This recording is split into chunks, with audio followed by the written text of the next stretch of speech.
Our reading is from the letter to the Hebrews. Faith is the reality of what we hope for, the proof of what we don't see. The elders in the past were approved because they showed faith.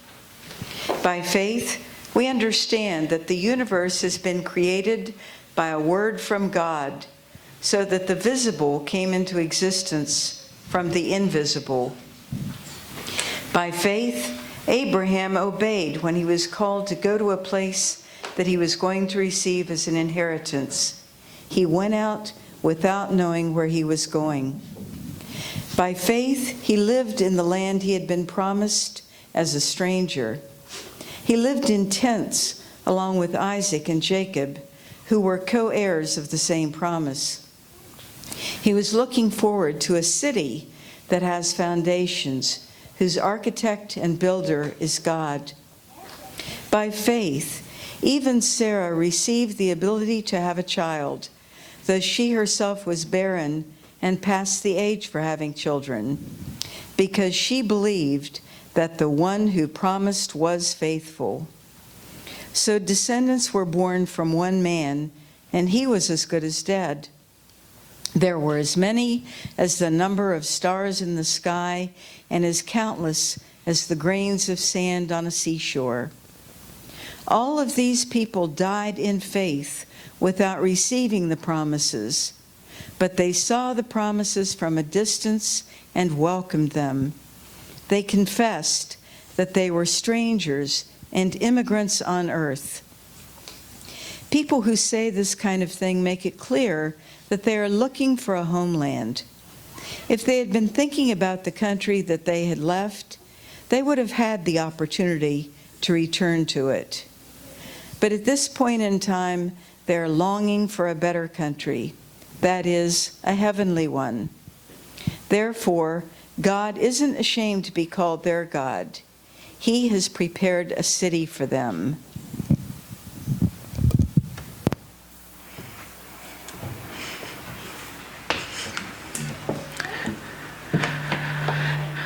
In the movie Castaway, Tom Hanks' character Chuck is stranded on a desert island in the Pacific Ocean. To keep himself company and to keep himself from going totally crazy, he finds a volleyball that has washed up from the wreckage of the plane he had been flying in before becoming stranded. And so Chuck paints a face on the volleyball with his own blood and names the volleyball Wilson. Wilson becomes Chuck's only companion while he remains on the island. He talks to and sometimes even for Wilson to keep himself company during the really lonely months. After 4 years on the island, Chuck builds a raft that he hopes will take him out to sea where maybe someone will find him. He puts Wilson on a wooden post and takes Wilson on the raft with him because he can't leave without his friend. At one point, as they are floating on the sea far from the island, Wilson falls off his post while Chuck is sleeping. When Chuck wakes up, he notices that Wilson is missing. He looks out at Wilson on the horizon, and we see the depths of his attachment to Wilson by the anguish he feels trying to recover the wayward volleyball. Despite his efforts, he cannot reach Wilson. Chuck cannot let go of his raft because he might not be able to return to it. And so he watches helplessly as Wilson bobs off in the distance, gone forever. The writer of Hebrews is afraid that the same thing that happened to Wilson is beginning to happen to Christians. He fears that Christians, perhaps in Rome, who are reading this letter, might drift away from their faith. The whole purpose of the book of Hebrews is to swim out to rescue church members who are bobbing off into the distant horizon away from the faith that they have professed. Maybe they're weary of the persecution Perhaps they got tired of waiting for God to establish the full dominion, the time when God would bring peace and justice to all creation. Early Christians had been promised such a time, but the weight was beginning to weigh heavily on them. At least some of them wanted to go back to their old faith and their old countries. Maybe they just weren't as diligent as they once had been. But in any case, they're in danger of drifting away. The author of Hebrews remains a mystery to us, but he was passionate about bringing the church back to a strong, vibrant faith. In the ancient community, whoever wrote Hebrews was a brilliant person who had studied deeply. For he draws on the Greek translation of the Old Testament, the philosophy and the Jewish tradition to convince his readers to remain faithful. When we come to chapter 11, where Deb read, the author recounts the history of some of the heroes of our faith from the Old Testament. Chapter 11 condenses these stories into a somewhat highlight reel. He writes out of a conviction that these stories feed our faith. The church is coming to the point where not many of us know these stories by heart anymore. And Hebrews encourages us to reread them. So the writer introduces these stories with the remarkable sentence. Now faith is the assurance of things hoped for, the conviction of things not seen. In a sense, each part of the sentence reinforces the other parts. Let us start with things hoped for. We hope that we're taking the right direction and steps for our church's future. We hope that we will continue to build our church family in a positive and affirming way. We hope that our own community in Lexington will be a better place because we're part of it. We hope that someday Bluegrass UCC will perhaps celebrate its 100th year. Yet make no mistake, we'll have some hurdles along the way. We already have. And that part of the track meet will probably continue. Embedded sometimes in our hope will be our doubt. Will our members remain committed and faithful with their weekly presence at worship and with their daily prayers for our church? Can we sustain ourselves financially? And most importantly, can we grow spiritually in the midst of our to-dos and deadlines and differences of opinion? Faith is the persistent trust that things will come to be in God's time, even though and even if we do not see them. Faith keeps us going when the hope is not yet realized. Our faith can be strong because the hope is so well grounded in God's vision for our church and for our lives. Faith feeds our hope, and hope feeds our faith. Does that make sense? It's this wonderful and frustrating cycle. The writer of Hebrews lifts up the example of Abraham. Abraham was the great patriarch who left what was familiar and comfortable to set out for the place God instructed him to go. His story begins in Genesis 12:1, where the Lord tells him, "Go from your country and your kindred and your father's house to the land I will show you." Abraham set out on this uncertain future. He went in obedience and trust and a sense of adventure. But the Abraham story raises an important question for us. Can our faith grow if we're too comfortable? Do we not have to take some risk in order to find our faith? Don't we have to venture a bit out into the unknown if our faith is to stretch? Does faith really grow in the soil of comfort? Maybe we don't always need to be physically moved to grow in our faith, but if we find ourselves too comfortable in our thoughts in our attitudes, in our ministries, in our relationship with God, will our faith grow into what it could really become? Hebrews wants us to understand something about these heroes of the faith.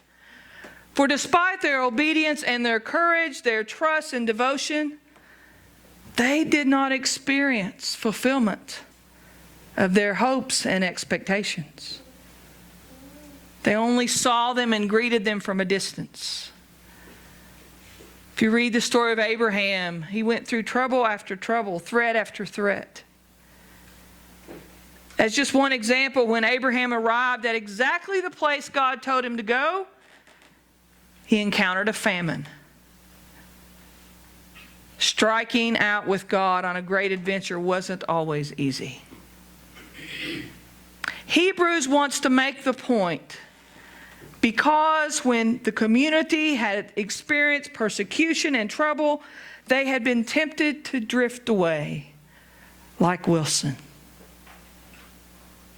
We may feel a similar temptation at times. Church members rarely decide that they no longer believe the elements of the faith. They don't sit down one day and decide that they don't believe in God anymore. They don't consciously decide that church has no mission. People usually move away from the church in a different process. They tend to drift away. People sometimes drift away slowly, one turned off alarm clock at a time. Sometimes one bad experience at church, one argument, one incident of hurt feelings will cause people to drift away. And certainly they drift away when the church is full of judgment versus inclusive love, when the church is full of blaming instead of forgiving grace. Underlying these reasons may be the feeling that we don't see much happening. Rather than ushering the vision of God, the church seems to fall into a routine. What Hebrews may be calling us to do, church, is to see how God is working even in the routine, even in the ordinary, even when it seems like not much is happening at Dawn Anna Drive. If we find ourselves tempted to drift away, how exactly do we feed our faith? How does faith grow stronger? And where do we find that assurance of things hoped for? Hebrews continues, the conviction of things not seen. Let's be honest. It's difficult to follow God when we're not sure of where God's leading. When we don't see evidence of action, we begin to wonder if God is still walking beside us. Then every once in a while, something positive happens in our faith and our convictions are restored. Our hearts are strengthened. And we're reminded of why we believe what we believe. Brothers and sisters, I don't know what the next few weeks, the next 18 months, or the next year will bring to our life as individuals or as a church family any more than any of you know. If someone had told me on March 15th that I would experience such severe pain and complications from a simple outpatient back surgery, 1 to 2% of lumbar surgery patients get this infectious discitis. 1 to 2%? Well, I'll take those odds any day. Until I found myself part of the 1 to 2% statistic. And I know that today you can remember and perhaps are going through some really difficult and trying times yourself. What I hope, there's that word again. What I hope is that we can move forward in the unknown with the assurance that if we will take the next step And the next breath, God's vision begins anew in us and our faith can be restored. Being willing to wait until God's time to see the results is the assurance of things hoped for. Faith is maintaining confidence in God even when we're still hoping. And that is the conviction of things not seen. When we wrestle in our hearts and our heads with what we believe and yet still step out in faith, we'll get there. With faith and assurance of things not seen. Feeling led by God to reflect on this story from Hebrews today, I could not wait to preach this sermon, and I hope I've done it justice. I love this story because this passage seems to me to be so authentic to how we in the world operate. Abraham walks in faith in the promised land, but let us recall that he does so without ever possessing any more of the land than a small field. This writer of Hebrews is intentional in reminding us that Abraham is never the possessor of the land he was promised. Rather, he wanders on the land and labors there without ever owning it. And yet, he remained faithful. And before he died, he and his wife Sarah received not only one heir, which seemed impossible, but became the parents of the three Abrahamic faiths of Christians, Jews, and Muslims, as we know them to be today. So the essence of today's story is this. Even when we follow God's call, sometimes we will see the fruits of our labor, and sometimes we will not. But let's follow anyway. Hebrews reminds us that throughout history, people of faith have tethered between this tension between belief and doubt, assurance and anxiety, with some eventually seeing the fruits of their labor and others settling for simply following God's call without ever getting to experience if they made a difference. We might find ourselves there as well. But if we'll hang in there and wrestle with our faith until we have strengthened it, until we trust in our hearts, we'll find something that surprises us. For we draw on the heroes of faith like Abraham. When we restore our faith, when we swim back to shore, no longer drifting, we may find that we take Abraham's place as we too give witness to the things hoped for, as we live fully into the convictions not unseen. So we're called, each one of us are called, to build the foundations without regard to what we or our beloved church might look like years from now, even months from now, even days from now. For the truth is, we can't see all the possibilities that God has in store for us. And maybe that's a good thing, because it might scare us to death to see what new thing in our lives God is calling us to partner with. The people hearing these words in Hebrews needed a reminder of faithful living. They were drifting away from the church. Abraham heard God's call and he answered and he followed. And he trusted God to take care of the rest.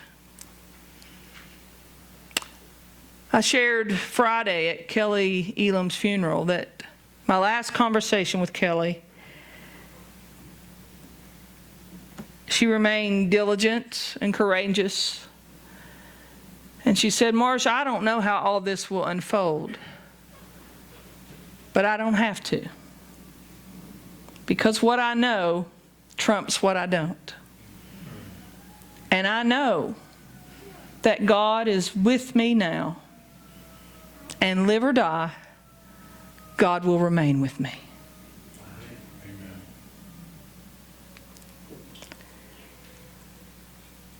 That's called assurance of faith.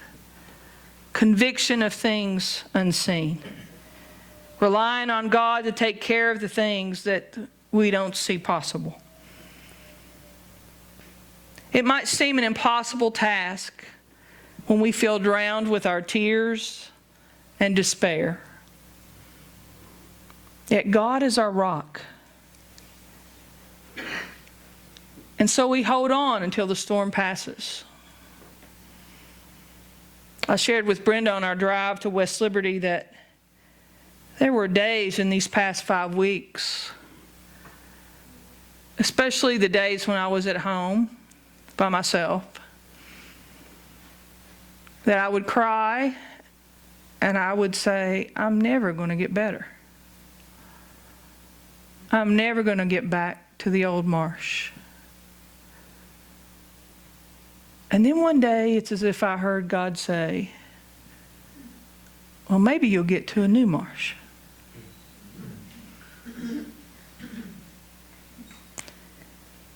When we don't have faith, we hang on to hope. And when we don't have hope, we hold on to faith. And we find refuge in the raft of God's love. And our ragged raft of God's assurance of things not seen and not understood. So the question is, will we be a Wilson that drifts away from God and the church, bobbling in and out? Or will we be Chuck, who did all he could to rescue the drifter, but when push came to shove, Chuck knew he had to get back to the raft, to God, for that was his only possibility for his survival. Faith, the assurance of things hoped for, the conviction of things not seen.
Where's Wilson? Wilson, where are you? Wilson!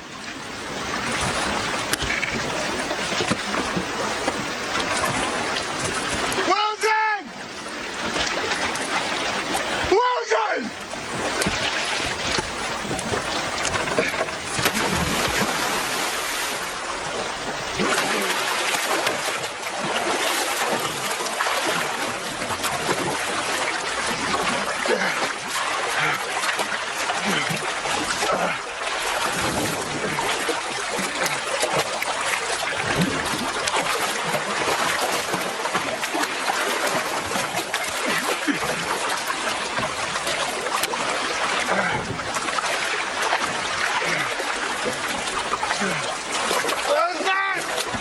I'm coming!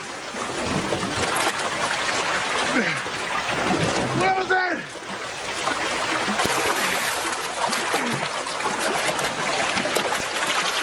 Wilson!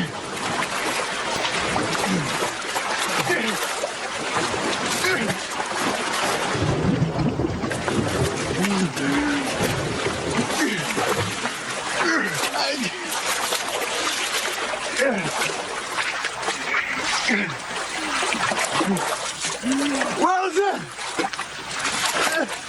Wilson!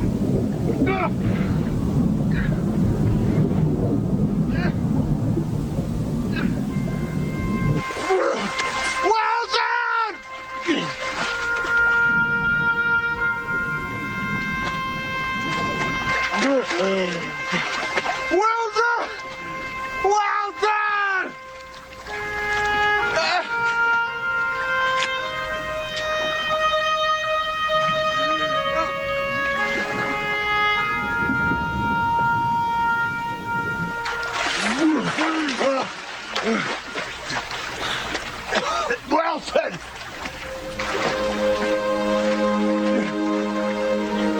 Wilson! I'm sorry! I'm sorry, Wilson! Wilson, I'm sorry! I'm sorry! Wilson! I can't